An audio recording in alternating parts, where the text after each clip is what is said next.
You thought that God is saying God is commending him? How is that confusing? Because then Jesus completes it in the very next verse. What does he say? For the sons of this world are more shrewd with the dealing with their own generations than the sons of light. It's a weird passage, but he said, there was a rich man whose manager was accused of wasting his possessions. So he called him in and asked him, what is this I hear about you? Give an account of your management, because you cannot be my manager any longer. Now, again, management, stewardship, right? So it's the same word. The manager said to himself, what shall I do now? My master is taking away my job. I'm not strong enough to dig, and I'm ashamed to beg, but I know what I'll do so that when I lose my job here, people will welcome me into their houses. So he called in each of his master's debtors. He asked the first, how much do you owe my master? 900 gallons of olive oil, he replied. The manager told him, quickly take your bill, sit down, and make it 450. So he's slashing what people owe his manager or his owner, his master. And he asked the second, how much do you owe? 1,000 bushels of wheat, he replied. He told him, take your bill and make it 800. The master commended the dishonest manager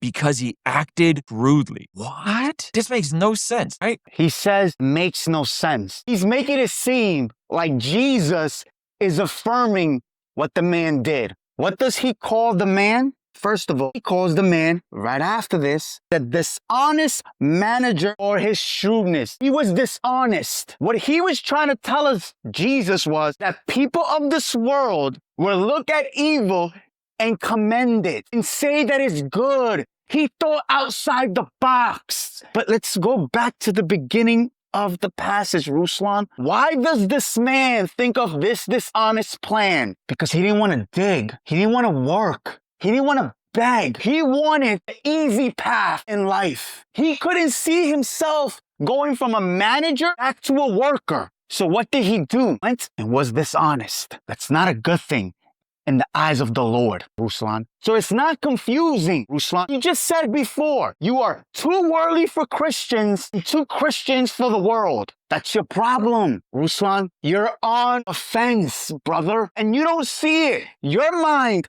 only looks for what you want to hear. You thought that God is saying God is commending him? Like that's God speaking? How is that confusing? Because then Jesus completes it in the very next verse. What does he say? For the sons of this world are more shrewd with the dealing with their own generations than the sons of light. And let's continue. And I tell you, make friends for yourselves by the means unrighteousness wealth. Unrighteousness wealth. Ruslan, how much more clear can this passage be? For that when it fails, they may receive you into eternal dwellings. This is not a good thing, Ruslan.